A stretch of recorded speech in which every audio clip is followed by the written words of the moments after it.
Is it? Okay. I'm Dave Rental. I'm the president of Faculty Senate for about another month, and I have the pleasure of introducing the president and the provost for our spring open forum. We have lots of questions because, as you know, we live in interesting times. But we also have some people who are going to come here late and some people who have to leave early. And so one of the people who's going to leave early, I told him he could have the first question. So welcome and press on. Thank you. And I do think we've asked that people use the mic just so that everybody can kind of hear it that's watching online. Is this live? Yes. Yes. Okay. Okay. It's just not very amplified. Good. I'm Professor David Yetter from the Department of Mathematics, and I'm here primarily in my role as one of the principal investigators on our current mathematics REU grant. As many of you are aware, and certainly President Schulz and Provost Mason are aware because they use it in our publicity, Kansas State University has become one of the preeminent universities, at least in this region of the country, in undergraduate research and maybe nationwide. Our mathematics REU is one of the first to really break the water and is that the right metaphor? Break something, breaks ice, and start. Well, ice is a form of water, and actually produce publishable in standard research journals results with undergraduates as the researchers rather than just giving the undergrads toy research problems. A number of years back on our prior grant, of which I was also the principal investigator, we had a student come and do our REU, and after she went home, evidently her parents are well off, maybe she is well off, and have fancy tax lawyers. And she sent annoying requests saying, well, I was treated as an employee. I should have had withholding done for me. Then K-State should have paid my FICA taxes and Social Security taxes. And I wrote a long letter explaining why it was not the case that she was an employee. And I thought there the matter had rested. Until, I'm afraid I'm dry gulching you with a question, but I was dry gulched yesterday with a financial statement in which was the line, check, 112514, Department of Administration, SS8 determination for it, name redacted in the interest of privacy, a OASID tax, REU fringe minus $651.84. This is out of the direct costs for our current grant. This expenditure was made without my ever knowing it was being made. I have no idea whether the National Science Foundation was consulted as to the legitimacy of this expense on my grant. I find the entire thing very distressing. And so I guess my first question, since I'm supposed to ask a question now that I've set it up, is, will your administration commit to ensuring that policy decisions and decisions to expend money on National Science Foundation and more generally sponsored programs grants not be taken without prior consultation with the stakeholders, in particular the principal investigators?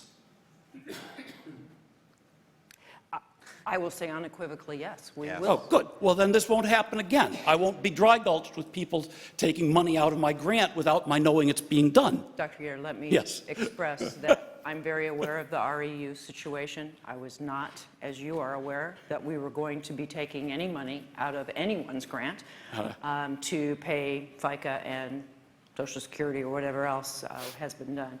Certainly look into that. The REU issue, and some of you are probably going, what REU issue, came up because of this tax issue. A group has been brought together to discuss it. We're talking about all sorts of things related to 0 to 3 credits of coursework for undergraduate research. We're working through that. I became aware of this situation relatively late in the game, coordinating with Carol Shanklin, who has been working with the REUs for many years, and with Steve Dandeneau in our undergraduate studies area. I think Kansas State should make a huge point of pride at how many REUs we have.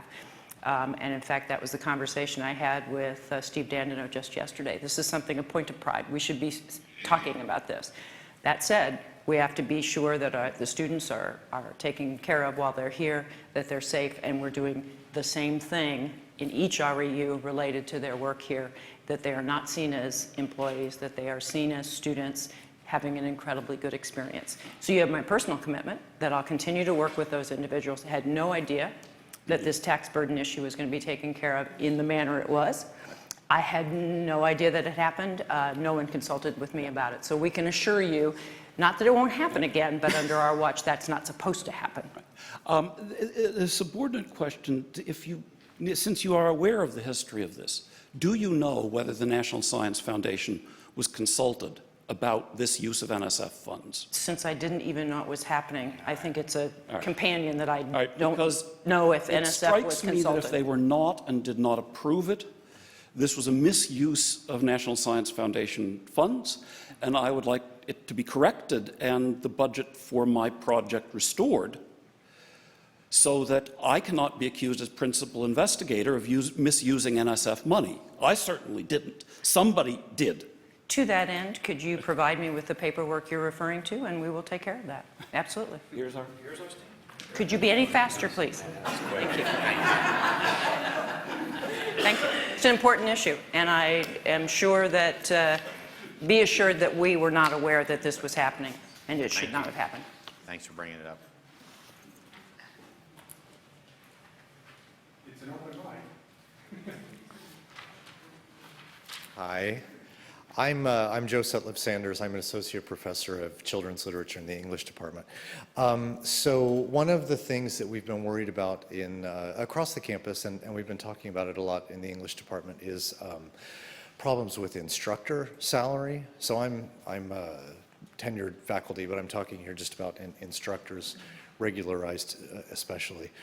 And one of the ideas that has come up has been to allow department heads to use, I think I'm getting the name right, Faculty Enhancement Awards. Am I getting that name right? Allowing department heads the flexibility to use those awards to help with the salary of especially regularized instructors as well as faculty. Is that something that could be done? Could that kind of flexibility be given to department heads? We've had a couple of discussions about this, as you may well know. We've talked about it at the Dean's Council. How do the deans feel about using funds that were specifically put aside to address faculty salary issues, which together with Faculty Senate for the last 5.5 years I've been here, we've been discussing how we lag behind in faculty salaries. We then took that because there was consensus by the deans that we really wanted to continue to work on faculty salaries. We took it to the First Tuesday Roundtable and discussed it with department heads and deans. The result, as I understood it, there were a couple of departments, most notably your own and one other, that were particularly concerned about this. And we discussed, and I have followed up with the deans, that we need to do something for those departments because we understand what you're saying. The instructors are not paid in a manner that you feel comfortable with and they feel comfortable with. We need to address them. If you look at our data, and Faculty Senate members are here, across the university, our assistant and associate and full professors have variable amounts of compensation compared to our peers. Sure. What's consistent is our instructors seem to be relatively well compensated as compared to our peers. Obviously, there are some outliers. Could we use other funds to address those outliers rather than, as the deans and I consider, slowing the impact that we have on faculty salaries by taking those $3,000 faculty enhancement funds to do it? I'm willing to work with Karen, with Peter, to address issues within the Department of English to work on that. I think it's critical that we do.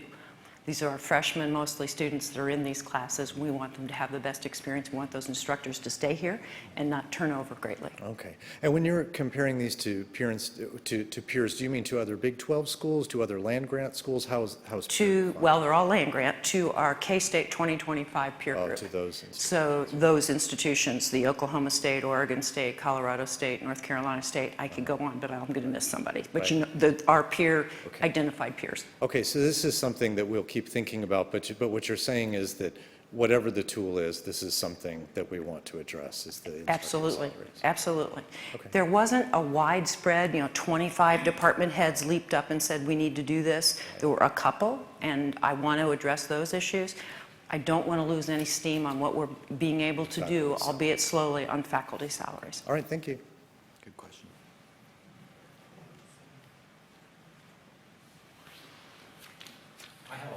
I'm sure you do. This is not the members of the Communist Party in the State Department, however. It's a different list. Get the glasses on. This one came in fairly early. It actually came in before we had to reschedule this. The tension between building new facilities and hiring faculty members to teach in those facilities is growing, and the buildings seem to be winning. Because fundraising was incomplete or because buildings cost more than anticipated, we are now committing significant resources to buildings and debt services on buildings. Those resources could otherwise be used for faculty salaries or new faculty positions. How do we ensure that groundbreaking for any future building does not proceed until fundraising for the building is complete? Yeah, and we've been able to talk about this a little bit with the Faculty Senate Leadership Group. It's a great question. If I look back, though, I'm going to give it a little context. We look back 5-6 years when I arrived, when April arrived, and as we went around the campus and talked to people, we heard salaries are low and need some adjustment. Our facilities are crappy and need some adjustment, and that we need additional colleagues because we don't have enough faculty, we don't have enough staff. And so, one of the challenges then is how do you address all three of these kind of critical areas equally at the same time? Well, the state is continuing to de-invest in public higher education. So that being said, some of the building projects on campus, I think, have been needed, and it's been needed here for a long, long time. And so one can argue always about whether we should do X, Y, or Z, whether build this or hire additional people. And we've tried to do a balanced approach, and that sometimes means that everybody then is dissatisfied. So we just can't put ourselves in a position in the future that will start a building of any type that we do not have the complete set of funds identified for how we're going to pay for that particular structure or that particular building. And if we look at this project over here, the Campus Welcome Center, for example, that's all privately funded. Those are the kinds of things that until we can identify that, we just simply won't start. So what are we fundraising for now on a building side? We're working on a possible geosciences building. We're working on a campus multicultural center. If we can't identify all those dollars, we simply won't break ground and those projects won't move forward. So we don't want to put ourselves in a liability position of people saying, thankfully, I've got an office where the rain doesn't come into my desk and the laboratory fume hoods actually function appropriately and those kinds of things. But we got to make sure that we do it in a responsible way. So I think it's a great comment, and it's one that we want to make sure that we're not selling or mortgaging our future by starting something that we don't have all that identified. The other thing that comes up, and it came up yesterday, in fact, at a meeting I was in, is that as people drive around this campus and see construction, they think we're doing pretty well. Mm-hmm. And so the legislators and other folks and voters and students are legitimately confused when we say, we're hurting, we need more money. So it's an optics problem in a lot of ways that at this particular instant in time is a little bit frustrating because it is leading to, I think, the perception that this university is swimming in cash, and it's not a perception that's, as we all know, very, very close to the truth. Yeah, and we'll welcome ideas about how you deal with that. So if you don't see some of the progress being made and people look out there and say, well, you know, they're stagnant, going nowhere, just complaining all the time, at least administration, and if you do all that stuff, then you're right. The drive-by is, my God, look at 6 cranes and all these projects, and man, they got more money than they know what to do with. So you know, in some ways, I'm going to default on that we just simply got to push forward on progress and keep fighting hard, and but balance that out with salaries and additional faculty and staff and buildings. Okay. Well, that leads us into the next one, which is about salaries. Surprising, I know. In these times of decreased state funding, what steps are the central administration taking to prevent faculty from taking salary cuts through furloughs and other strategies? What steps is the administration taking to address the continuing problem of inordinately low faculty salaries in comparison with Big 12 and other peer institutions? Sure.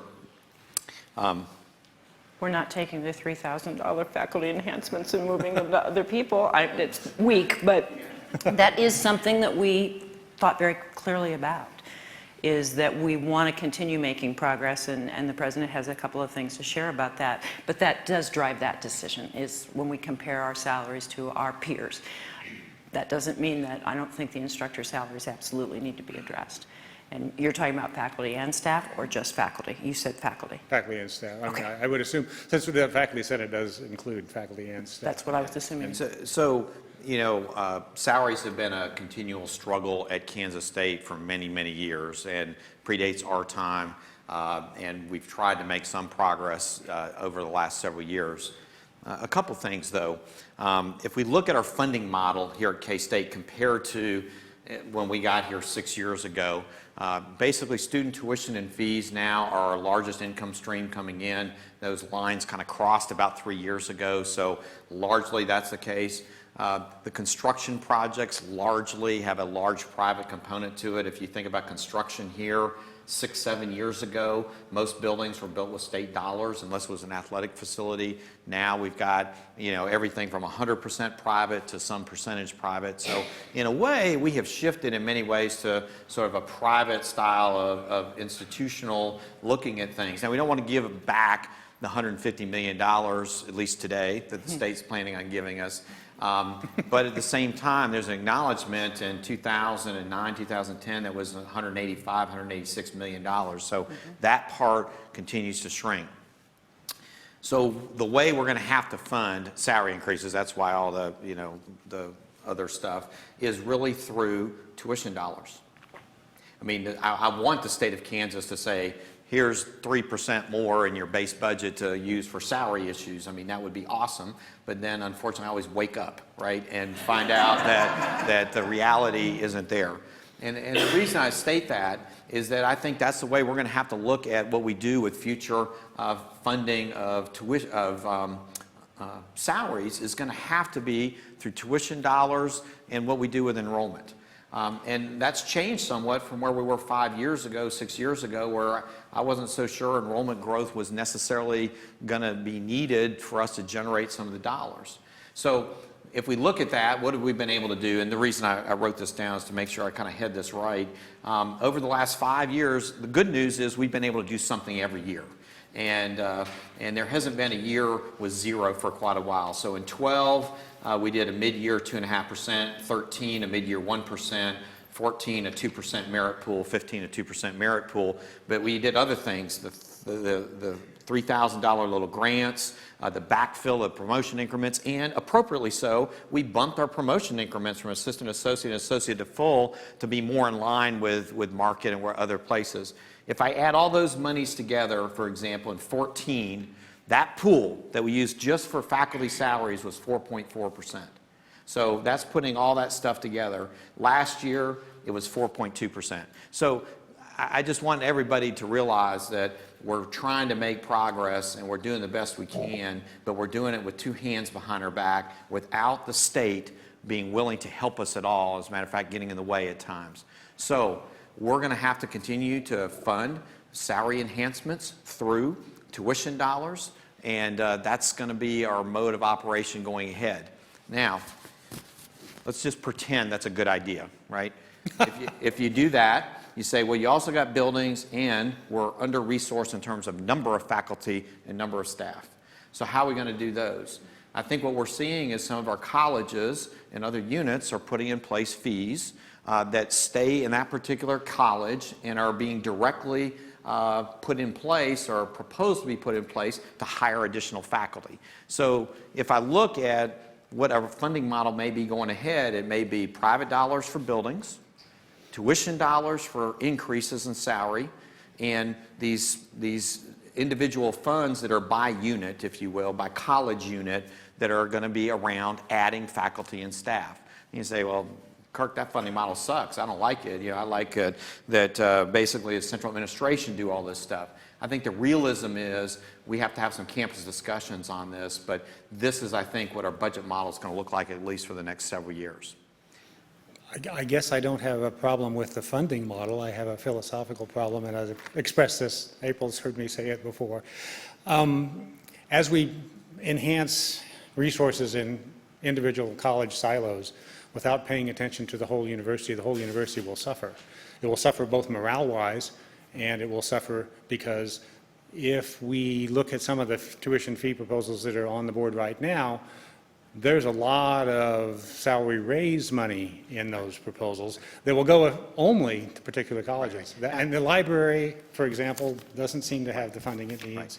That's a problem. I'm not in favor of a fee proposal out of any college that goes for salary enhancements for faculty in that particular area. I think that's a very divisive type of thing, and what happens is, and I think Julia and others have pointed this out several times, as have you, has said, well, gee, if that's the case, why doesn't every college out there want to do that? Because, of course, they would. So I'm not in favor of that. I think to add faculty and staff, I think that's something the students, too, can get into because they go, that's going to be more professors in the classroom or things like that. They get behind there. But I think selective fees in particular areas that go towards individual enhancement pools in those areas, I agree. It's very divisive, and that's not something I'm supportive of. Okay. I don't want to hog the microphone if other people have to. I'll let Julia hog the microphone. Based on the article in K-State Today or the letter that you wrote to campus and the potential or the rumor that there could be a tuition freeze, and we say that salaries are going to be addressed with tuition increases, are you saying to us if that moves forward at the state level, we can plan on no salary increases for our faculty and staff? Absolutely.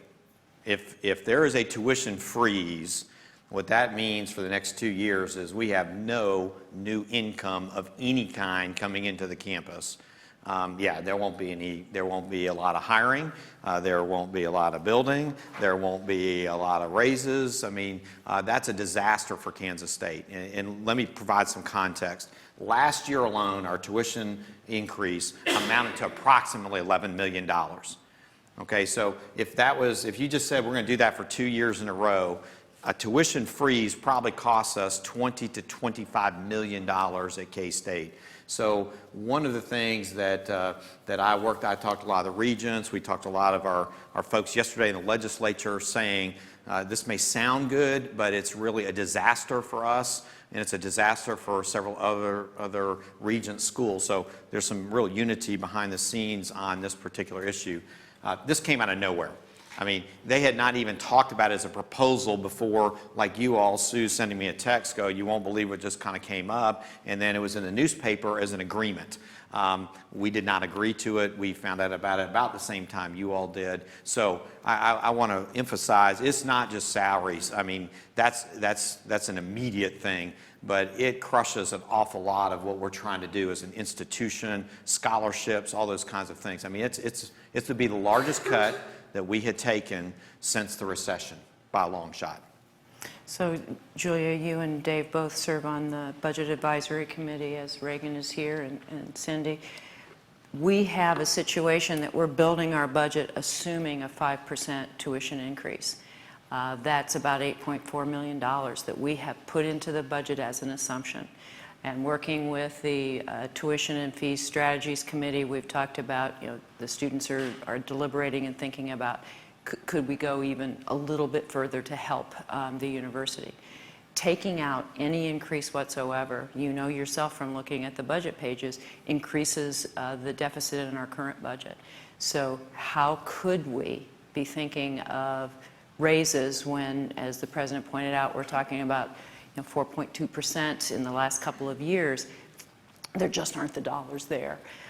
We knew from the last 2 years with the reallocations that we have utilized for a number of things, not just for tuition, not just for salary increases, but funding different parts of the university, that people didn't like that. It wasn't a good way of moving forward. So we've been in discussion in the Budget Advisory Committee. What are the other ways that we can balance the budget?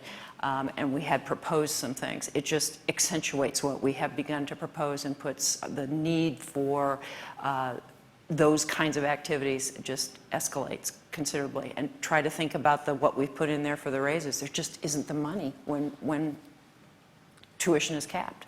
Let me beat this horse just a little bit longer since I have the microphone. May I ask one additional question? Sure. And I don't know, because all I know is the little bit of information that's out there on this topic that you may know. If the conversation is including tuition increases and fee increases, if they're only discussing tuition increases. And Sue's in the room. I believe it was for tuition only. But tuition surcharges are included in that. So the proposals from the College of Business, College of Engineering are tuition surcharges. So they would be frozen too. So Yeah, That's what But I've heard. the other part of this issue that it's actually the most troubling in this particular legislative cycle, we have seen the legislature reach into the regents system and to manipulate, proposal, for example, to move money internally within a university and at the University of Kansas, potentially moving money from the KU campus to the medical school. What's to stop in some number of years somebody deciding, well, gee, we don't need this department at K-State or anywhere else. We're going to take the funding from that and dictate that they move it somewhere else. That's just a bad idea in many, many regards. And on tuition is legislatively set by the Kansas Board of Regents that we spend most of the year working with and talking about and building a case for why these funds are important. So for somebody in a 24-hour period to just decide, hey, this is what we need to do, I've challenged, appropriately so, the regents that they've got to stand up and really draw a line in the sand here and say, this is our responsibility to set tuition and fees at our universities, not the legislature.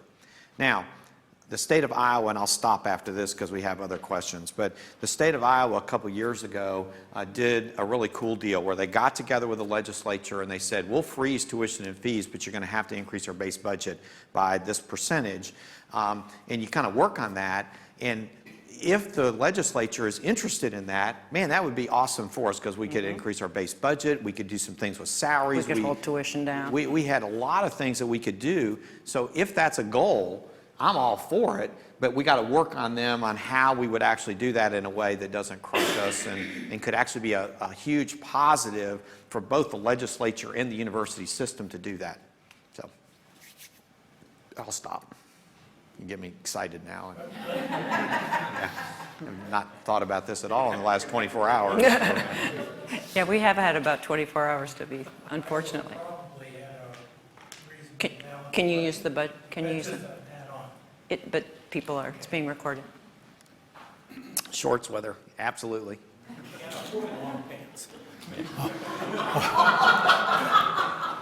I can't afford underwear, but you have to take my word for that. So. I see you lost your tie, too. Yeah, I did. Well, congratulations on losing the tie. The scenario you just mentioned in Iowa was in an economic environment where the state of Iowa had a positive budget. And given the state of the state that we're in, the idea you just suggested, which would be terrific, is a fairy tale. I live in a fairy land at times, Brian, and I agree the financial situation is different, but believe it or not, there is a bit of logic to what the legislature is doing, and that is setting what they want to spend and then coming back off a break and basically doing some stuff with taxes to meet that gap. And then bolting as quickly as they can. And so I still think, though, that they're going to have to close that gap in a major way, and at least in Sue's here, and I'm not going to put her on the spot, but at least in generally my conversations with the legislators, a lot of them realize they can't slash their way to that they're going to have to do some tax enhancements. So I think we might be in a better spot, not with a huge surplus, but at least not a $600 million hole in coming years. And what I hope we do is that we try and do some systemic tax issues to fix it and not Band-Aid it up and kick the can down the road 6 months and be exactly where we're here next year. Louisiana has done this for several years, and now they've got this huge crisis in there because they took from the highway funds and Band-Aided it up. I'm counting on the legislature really working to fill that gap so that maybe we'd be in a different position a year from now. But you're right. When you got a huge hole like that, talking about, well, increase us, and that way we can do this under that environment is fantasy. Yeah. Yeah, yeah. Good call. Thank you. It's really surprising to us that they went after the tuition freeze, because that doesn't help them with their budget situation. It simply hurts us. They said they'd stop. That's a political decision. Yeah. Absolutely. Other questions? I'll continue with the list. How many pages do you have there, Dave? Oh, 10,016, I know. In 2011, the Unclassified Professional Task Force report identified 4 key areas of need for professional staff. 1, to clearly define unclassified professional positions. 2, to clearly define unclassified professional performance management systems. 3, to develop and/or clarify guidelines and best practices for recruitment and retention of unclassified professionals. And 4, develop guidelines and best practices for professional development and career growth for unclassified professionals. Professional staff and the Faculty Senate Professional Staff Affairs Committee have only been peripherally involved in this process to date. How much can we expect to be involved when future work is done either through HCS or through a consultant?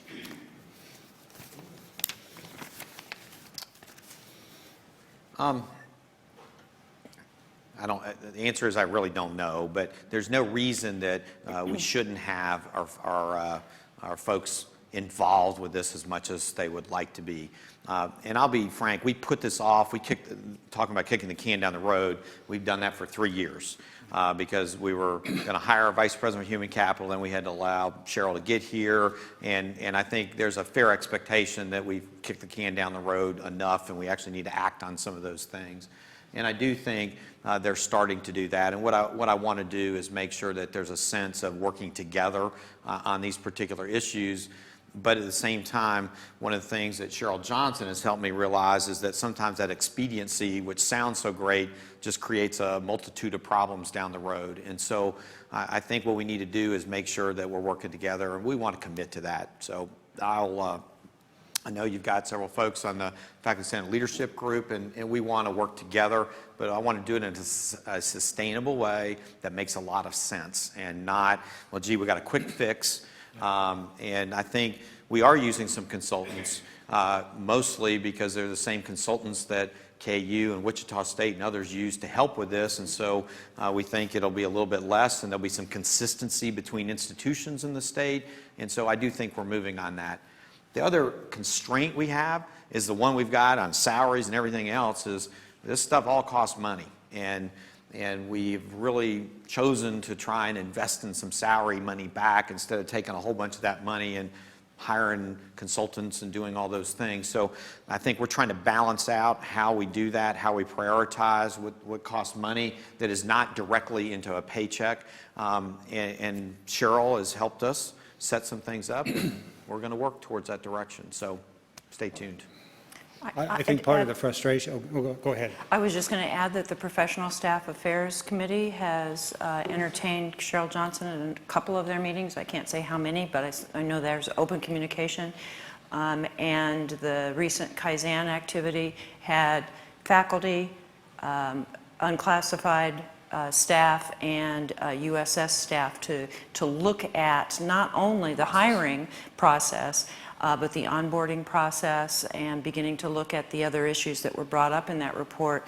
What is the evaluation process? What is the promotional process? If someone comes here as an unclassified professional, what is their possibility of gaining responsibility and salary as they gain experience? I think Cheryl needs more time, and I think she's going to rely on that committee and work with all of Faculty Senate and others to get counsel on how to put that together. She's got a wonderful task force report. She's got the Kaizen information that helps look at the process. I think she's getting things in place to help her. But as the President said, it doesn't happen very quickly. Yeah, I think part of the frustration is by kicking the can down the road long enough, it created sort of a perfect storm when the classified decided to go to USS, because that created a situation where there was a whole lot of work that needed to be done right away. And I think part of the frustration is that job descriptions and things like that, as a consultant being hired to do all of that, or to at least consult on how to do all of that, and the professional staff job descriptions are in just as bad a shape. And we have a consultant or a report that told us this 4 years ago. And that there's a feeling of we aren't being included in the planning for this, for what kind of consultant are we going to hire. And we haven't met the consultants yet. I mean, we're going to do that on Monday. But we don't know for sure if they're going to be able to integrate both sides that need as much work as they do, or if it's going to be this one first and then this one. And if that latter is the scenario, there are probably enough overlapping job descriptions in the whole system that it would maybe be more efficient to do them both at once. But that's maybe not going to happen. So that's the frustration, and it's ongoing, unfortunately. But a lot of it is the can kicking down the road leads to this, unfortunately. And I take responsibility for that. But I think let's see how the meetings go with some of the consultants, and then I'll make sure that what we do is we sit down with our two groups and we agree on a timeline that's not 6 years in the future. And I think at least that may help some. So let's do that in a joint way. I don't want people to continue to be frustrated with us blowing this off.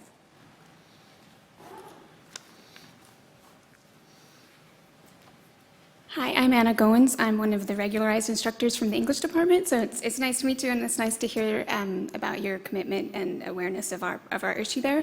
I have a different question to ask, though. In my English 200 classroom this semester, we've had lots of conversations about gun control, gun rights, and so in light of the new the passage of the allowing to carry guns without permits, and is the K-State going to continue pursuing an exemption from that law? You want me to? Please. I didn't know we used the word gun and control together in Kansas. So there's two groups that have remained adamantly opposed to some of the liberalization of the gun rules on campuses, and that's university officials and police. Both those groups have sort of been vocal and adamantly opposed to this all along. When they passed the first set of laws a couple years ago on the concealed carry, we were allowed to go up to a 4-year waiver, if you will. And what we did there is say, well, maybe the legislature will change its position the next couple years, that kind of thing, and that's obviously not the case. We're stuck with the rules, and whether I like them or not, we're going to have to figure out what we can do on campus to make it safe for our faculty and staff and our students. But there are going to be some constraints about how much we can and can't do based on the laws that are continued to pass. I wish I had a more complete answer to say here's exactly what we're going to do, but I think once this is passed and the legislature's done this summer, we'll work with our public safety and we'll start trying to figure out what kinds of things we can do, what constraints there are, what things we can do as faculty and staff to ensure a safe working environment. So I'm disturbed a lot that we're going to have people running around with loaded weapons on campus. I just think it's a bad idea, but let's see what we can do. And if people have suggestions and they know things that have worked in other states that have a fairly liberal set of gun laws like we do, let's talk about that. I don't want to shut any of that down, but in the Big 12, which largely goes up and down this way, the presidents talk about this a lot because all of our states have these real permissive laws, and all of us are very, very concerned about what it's going to do on our campuses. I might have to ask a question to help us all answer your question. The law is moving as it is, and we know that. But Sue, weren't the regents working on kind of a separate strategy to help continue our exemption to some extent? Are you? I'm sorry, you can speak as you like. Perfectly, sure.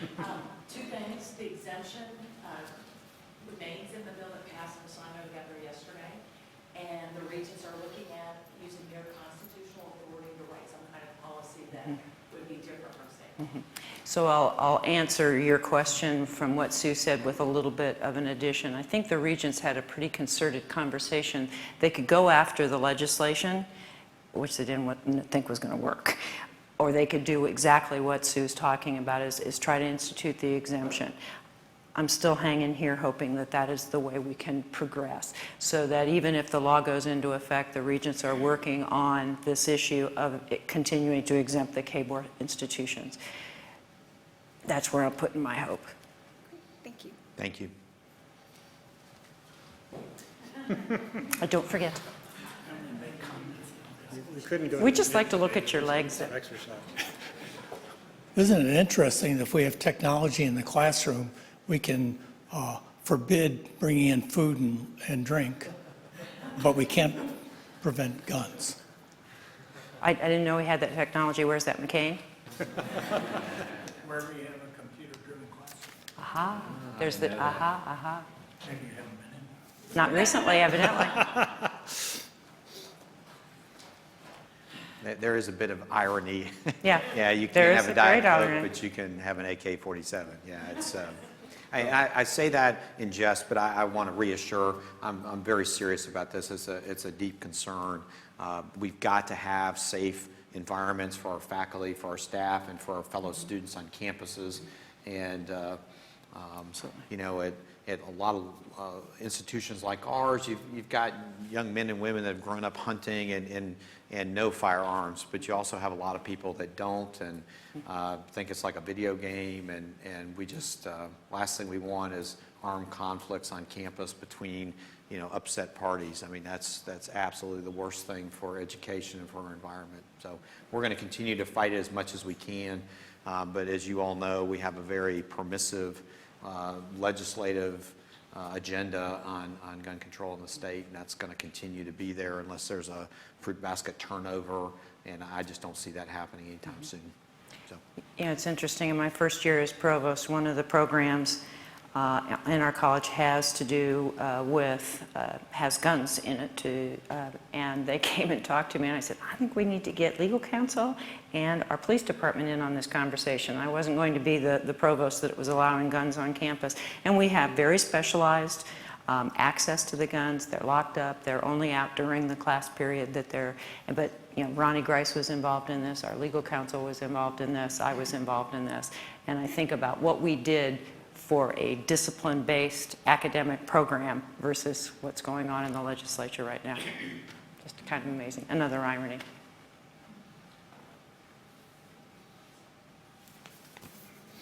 This is a short one. Interdisciplinary undergraduate classroom experiences can make meaningful contributions to the 2025 goal to build a connected, diverse, empowered, engaged, participatory culture of learning and excellence. You had that memorized, I know you did. Yep. However, I've read our it internal before. practices make cross-department and particularly cross-college team teaching experiences very difficult, requiring faculty to teach overloads, for example. How can we address these obstacles? I guess I don't agree with the premise. I think that if two department heads are on board with an interdisciplinary taught class and they're willing to look at the load of the faculty member, that I've not imposed anything. I don't think anybody from upper administration has imposed anything to make that strategically overload. If there's something I need to know about that, I need to know about it. But if two department heads within this room said, I'd love Dave to be teaching with Barbara on this class, they need to fit it into that load, figure out how they're going to cover the other parts of what you had been doing, how it fits in with the curriculum of the departments, and make it happen. I'm certainly not imposing anything, and if there's something I need to know, please let me know. I do think, in general, there may be some suggestions that can be made. So from a faculty point of view, we facilitate making that happen. When I was a department head, occasionally we would have a faculty member who would work out an interdisciplinary class and come in and say, well, Kirk, instead of teaching freshman thermo, I've got a cool graduate class I'm teaching with a couple people, and we got 5 students in there, so I need you to pull me out of the thermo class because this is my load. And you've served in that capacity. I know that doesn't happen here. This was a previous institution, but I do think sometimes we talk about it's important for us to understand where the problems and difficulties are coming up. And if there are some bizarre set of paperwork that people have to fill out or something like that, there may be some things we can do. But we need specific, this is a case where some specific examples. I think it's resources, because people have to teach the classes that they're teaching. And thermal class, in his example, their had to be departments taught. don't have somebody to pick up that class they're teaching, and so it's an overload. It's going to be automatically. But that gets back to These our days, that's the problem. That gets back to our resources and the number of faculty. It's not something we've imposed, it's our resource constraint situation. I understand that. Yeah, I mean, the quick answer to how do we address these obstacles is get more money, but that's Right. we're going to have to, I guess the question is, what else can we do? Because we are under those constraints, and those constraints are really prohibiting interdisciplinary stuff at this place. So. And I would agree with you from that standpoint, Dave. I thought you were looking at it from an administrative standpoint. From the resource standpoint, I'm sure that is the case. One of the concerns that I have is, how do we maintain Kansas State University under these diminishing resource conditions? It means there's certain things we can do and certain things we cannot do. And I think it takes people like yourselves who think through that process. What will we do? What will we maintain? This interdisciplinary course is absolutely essential versus what will we not do? Those are the conversations we have to have. So much for the short question. Yeah. That'll teach me. I think there's another one here on the last page.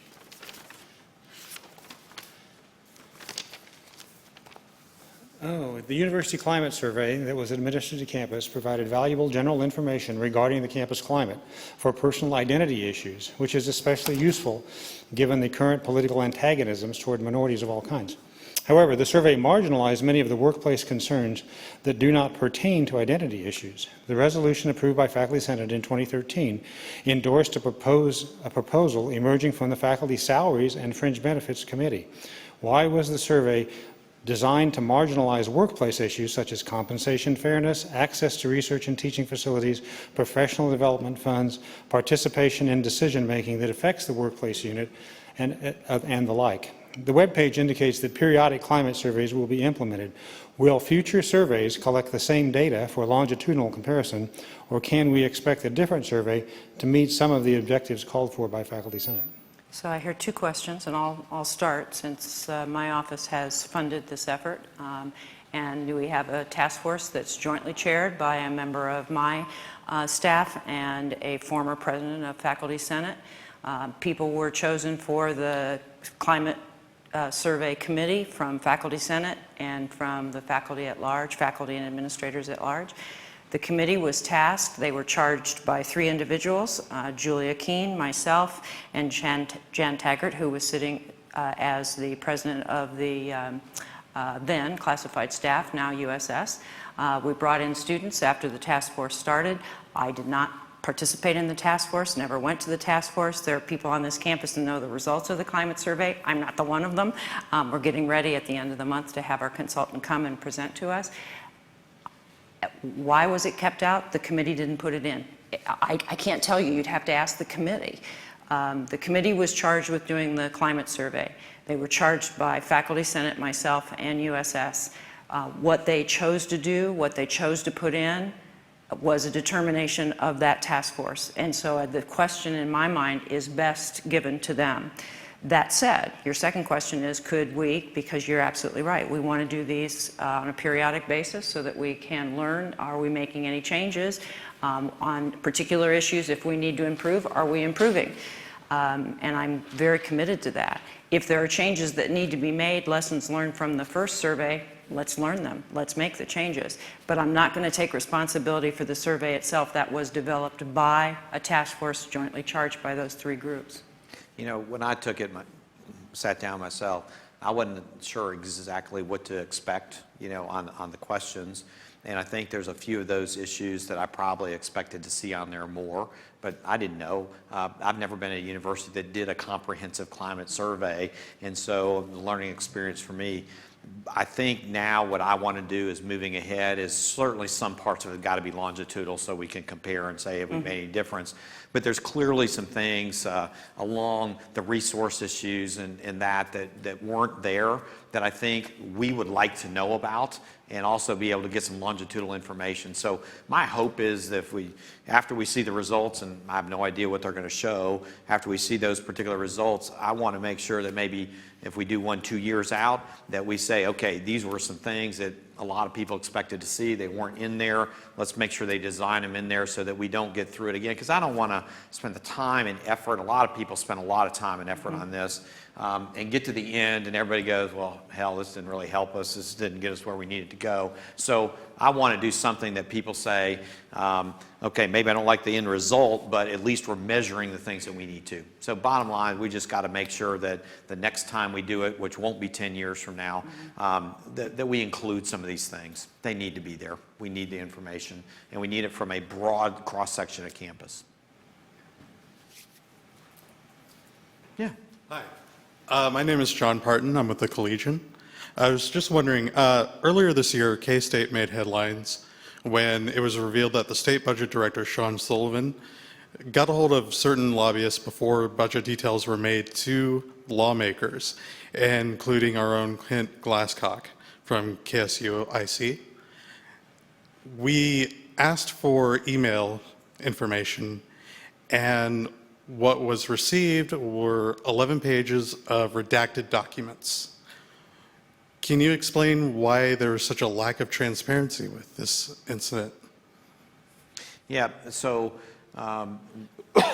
we handle those open records requests out of the Division of Communications and Marketing. I'm not a specialist in this particular area, and my understanding is they redacted those things that they felt were appropriate to that, and you know, that's really where we felt we followed our particular guidelines. I don't expect everybody to necessarily agree with that, but that's what we did, is we were consistent with our guidelines like we would be any other request of that particular type. Anything else? One more.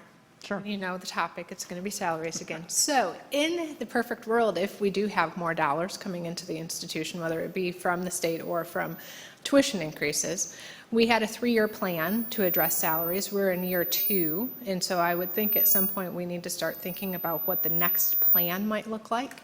Can you address who is working on that, and how we might approach that just from a procedure standpoint? You want to start? Oh, I have to be honest, Joy, you and I have talked about this before. Now with the capacity of a Vice President of Human Capital Services, Cheryl and I talked about this last fall. We were going to put something together this spring. Who's working on it? Not yet, I have to tell you. You know, from the Budget Advisory Committee, we've just been slammed with activity and decisions and mid-year rescission. I'll take responsibility. Cheryl and I haven't even discussed it, to be brutally honest. We have the plan that would go into raises for FY16.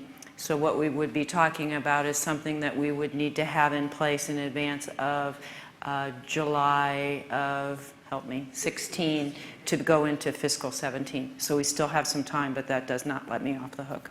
Cheryl and I have not discussed it. And I want us to put together a group and explore this jointly. And we did not do everything that was in the previous report, but I think it helped us shape what we did in terms of, you know, we need merit, not just across the board. Even if it's a small pool, we need to get back to doing merit. The block grant program that had been here for a while and then was discontinued, you know, before I got here, time to put that back in place.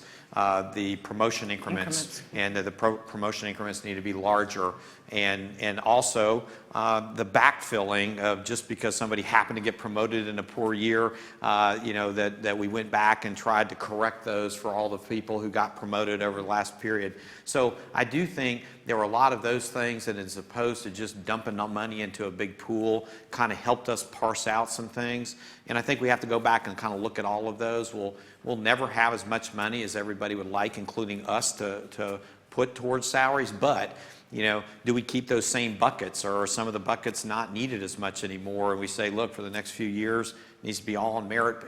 I don't know, but it's been very, very helpful, even though people can look and say, well, the administration didn't do everything that was in there. I think it helped us shape a lot of what we did do, and it allowed us to go to the regents and say, we have a 3-year plan, and you all may not necessarily see this, but the regents in the last couple of years have been much more attuned to faculty salaries at each institution. The Faculty Senate president's done a great job of reminding the regents continually. The presidents and the provosts have reminded them continually. So now when tuition and fees proposals come forward, we've made a sea change there where they expect to see some salary increases there that when I first got here, they wouldn't have tolerated that. It's like, oh, you can't put that in tuition. So the bottom line is we need a group to also continue to look at that, but we need to shape that. That's got to be on our agenda for next year. And it will be, even though I'll pull my hair out getting through this legislative session, but it'll need to be there. Sue's hair is probably more in danger than yours. I have one last question, and I held off because I think you'd probably think it came from my department, but it actually didn't. As you know, the central administration contribution to new faculty startup packages was dramatically reduced this year in response to the discovery by the VPR that our resources were overcommitted. Hopefully this is a one-time reduction, but it does have a dramatic impact. Hiring high-quality faculty members in the STEM disciplines is a critical part of our K-State 2025 efforts. They will not be attracted to KSU if their startup package is inadequate. The increased prospect of failed searches in STEM departments may mean that the goals of K-State 2025 recede even further away. Are there plans to help STEM departments put together viable startup packages using maybe one-time commitments from the foundation or other funds? It's a possible way to get some resources. Yeah, no, I think a couple things there. What we want to do is, and Karen and I have talked a lot about this, and we've had multiple discussions amongst lots of groups on campuses. And I know because we had essentially almost $3 million in startup requests off of a budget of $1.4 million. That's what happened this last year, and the reason a lot of it was decreased to fill that bucket. But when you're out there talking to candidates and bringing people in and expecting those dollars to be there, that doesn't help. We want to work on a system where people will know early in the fiscal year exactly what's available for startups, so that there won't be well, gee, we don't have this amount or whatever. And if there's going to be a reduction of some nature, it'll be known right then. So you go, okay, this is the amount of money I got from the central office. We owe that to you, and Karen is committed to wanting to do that. We want to do startup, though, not just in the STEM fields, and I know this is probably a broader question, but we need to make sure we have good startup packages in all fields. The STEM ones happen to normally have bigger price tags, but whether somebody's starting in the social sciences or humanities, whatever, I want our faculty to start here with the tools they need to be successful with their research endeavors. So can we find some one-time funds? The answer is I don't know. I haven't explored that really that much yet, but I think we're going to need. So even still, let's just say we get through this year, we're going to go next year, and there's still going to be $3 million worth of requests, which is fine. You all are doing a great job hiring aggressive people who need resources. I want to work with Greg Willems and see if there's some ways that we might be able to do some things. And interestingly, any of you who met our new foundation CEO, the first question he normally is asked is, what kind of things can we be doing to make a difference over on campus? And not in a, well, gee, I checked the box off, I had to ask a question, but a genuine interest on things that he can be doing. So I think we're going to see a little bit of a great perspective there that's going to help us out. So let's continue to look at that. I'm Ann Knockendorfel. I'm over in the College of Education. And my question kind of goes to that as well. As we have reducing sources to fund our salaries, have you thought of ideas, or are you pursuing ideas with the foundation, for example, of taking parts of dollars that are donated and really committing them to salaries? Because it doesn't appear that we're going to get them from our traditional funding sources. Yeah, so I thought this might come up. So 4 years ago, if I look, the amount of faculty support dollars that came to the foundation, from the foundation to the university, and that's largely off of endowed professorships, chairs, those particular areas, was about $1.4 million. This last year, it's, I think, 2.9 or $3.1 million. So what we've done is we've been successful, all of us, in raising more of those endowed chairs and professorships. So right now, we've got almost $3 million coming over directly supporting faculty and faculty salaries. And so I think that's the area that we need to continue to grow. And as we've looked through our fundraising campaign at where we are compared to peer institutions, the area we're lagging the most is endowed chairs and professorships for faculty. You know, we've had some successes. It's not zero. It's just we should have probably 200 and 250 endowed professorships and chairs here, and we got about 100. So 100's great, but that's where we want to focus on our efforts. And here's the biggest reason: it's sustainable, right? Those endowment monies are being invested and they're coming back, and I'm confident that those monies will still be there in 20 years. Taking a tax off the top, I worry about that varies like this, and then all of a sudden it's kind of like these one-time shots of money. So we're going to continue to look and be creative. Great question. We use those faculty endowments to recognize incredibly strong and productive faculty across the campus. And they're used in a couple of ways. They enhance salary in some cases. They're also used in money to support the faculty members' efforts, whether that's graduate student or travel or whatever. We have a couple of them that have been given to my office. I'm retaining them and looking at utilizing them in retention issues for faculty that do get picked off, potentially picked off by someone else because they're vulnerable. And we have tried to deploy these to keep those individual faculty members here. We've only had access to them for just a small amount of time, but that's really one of the things we're trying to do, to address salaries, especially for those real high-performing faculty that get into a situation that they may be picked off by universities such as University of Florida. I'll say that to the camera, because we have lost a couple of people. What University of Florida did, and what Greg Willems told me, is they had a huge campaign to get more faculty endowments. And now they're deploying them, doggone them. So we need to continue to do that. The good news is I was visiting with a donor couple this week in Dallas, Fort Worth, and you know, we had a nice time and a little wine and stuff. And they're considering doing an endowed chair in English. And they have the capacity to do that. And what's cool about this is, if you're in the English department, that's great. But what's cool about this is, even 3 years ago, generally speaking, our donors' first thing they thought about was scholarships. Mm-hmm.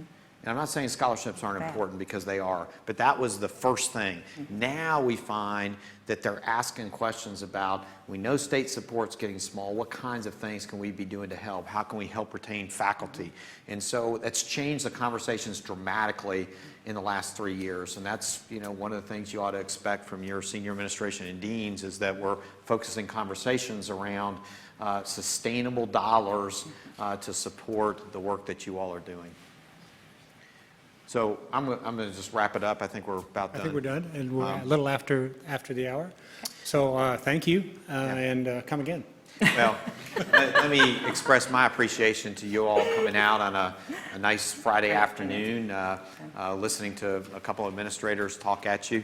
But I appreciate the attitude that we have on campus towards kind of collectively trying to work together on things. If you look out there at public higher education, it's a tough world across the country. If you look at Arizona and Wisconsin and Louisiana and some of these other states. So I appreciate the fact that you all work closely together with us. And I also want to remind everybody, the legislature, you know, Sue Peterson lives in a different world, fortunately, than the rest of us. It's a real challenge in Topeka, and those who've served as faculty senate presidents know that they're down there and you sort of see it. The reason I put the little short notice out today was just because this stuff comes up out of the paper and people kind of panic. I just remind everybody, until the end of the legislative session, there is still a lot of moving parts in there, and please know we're always working behind the scenes. Several people reached out to me after they saw these articles and said, my God, you know, what does this mean? and that's the reason we put something out. But we're going to continue to pledge to keep you as updated as possible. But as you hear rumors or things that you hear in the hallway, shoot us a quick note, or if you don't want it to come from you, go through your faculty senate leadership and say, hey, this is something we're hearing in our department, and we'll try and get information out to you as quickly as possible. But hang in there with us. It's bizarre, but at the end of it, despite not having any alcohol left in my house, normally we're in a good spot. So thank you for your commitment to K-State. Thank you.